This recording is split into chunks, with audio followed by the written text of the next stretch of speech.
শোনো, আজ যে হানিফের লগে দেখা হয়েছিল বুঝলি, তো হেতে আমারে বলতেছে আমাদের বাসা নাকি ফ্রাই আসতো। আমি তো রাগ করছি, কি রে তুই ফ্রাই আসবি কি? তুই আর বাসা প্রতিদিনই না যাবি? হ্যাঁ, আর বউ কি তোর ফোন নেই? হ্যাঁ, কিন্তু আপনি একটু ভুল হয়েছেন, হেতে কিন্তু প্রায় আইতো না, মাঝে মাঝে খবর দিলে আইতো। তার মানে দারোয়ান যেটা বলছে এটা একদিনই সত্যি কথা। হ্যাঁ, এটা নষ্ট গো। তুই এইভাবে একটা অন্য পরপুরুষের লোকের নষ্টামি করতে পারলি? হ্যাঁ, অথচ তোদের খুশি রাখার জন্য আমি বিদেশে কত কষ্ট করছি, কত কষ্ট করে টাকা কামাইছি।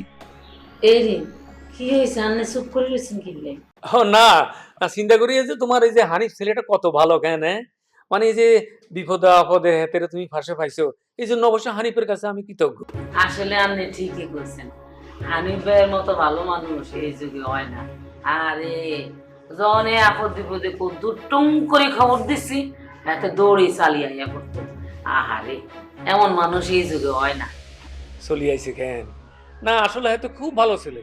ও সে এত ভালো ছেলে এটা তুমি না কইলে আমি আগে বুঝতে পারি না, বুঝনি। আপনি একদম কি এখন আপনার বলো ছোটবেলার সম্পর্কের ভাই, তো আপনি আগে জানতেন না? শুনো, আজকাল রক্তের সম্পর্কের মানুষও চিনে যায় না, আর হেতো তোমার মহল্লা ছোট ভাই। ও, মহল্লা ছোট ভাই ঠিকই, কিন্তু আসলে হেতে ভালা, হেতে যে উপকার করছে এটা ভুলার মতো না। না না, অবশ্যই বলার মতো না। বলবো কি ইল্লাই, বুঝতেন না তো। তবে আমি হাতের পুরস্কৃত করবো, বুঝছেন। আই তাহলে হেতার আমি ফোন দিয়ে করি কে? ওরে বাবুরে, হাতের ফোন দি বলে তোমার এত উৎসাহ কি ইল্লাই? তো উৎস হইতেন না কিনলে, হানিফের মতো এত ভালা হলা এই দুনিয়াতে দ্বিতীয় গা আসেনি। না না, আর না, এত খুব ভালো হলা। তবে হাতে যে এত ভালো বলা, এটা তো আমি আগে চিন্তা করি নাই।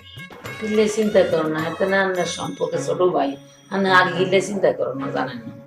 হ্যাঁ, এটা অবশ্য তুমি ঠিক কথা কইছো। এতের মতন ভালো ভালো তো আইও দেখিয়েন না। তো ঠিক আছে, এতর লগে আর আবার দেখা হইলে বুঝছনি, এতের আমি সুন্দর করে একটা পুরস্কার দেবো, বুঝছনি।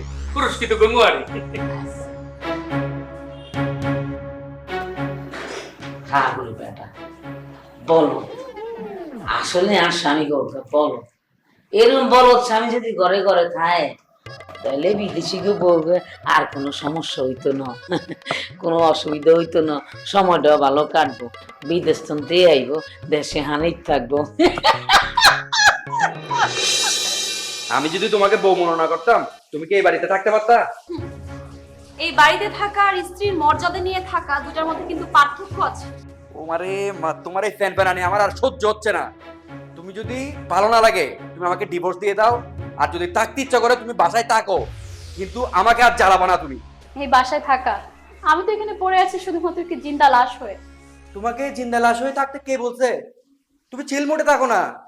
বউ একটা গেলে আরেকটা আসবে, সেরকম তুমিও মনে করো জামা একটা গেলে আরেকটা আসবে। ছি ছি ছি, তোমার এই কথাটা বলতে একটু লজ্জা করছে না? তুমি নিজে যেমন, তুমি কি সবাইকে তেমন মনে করো?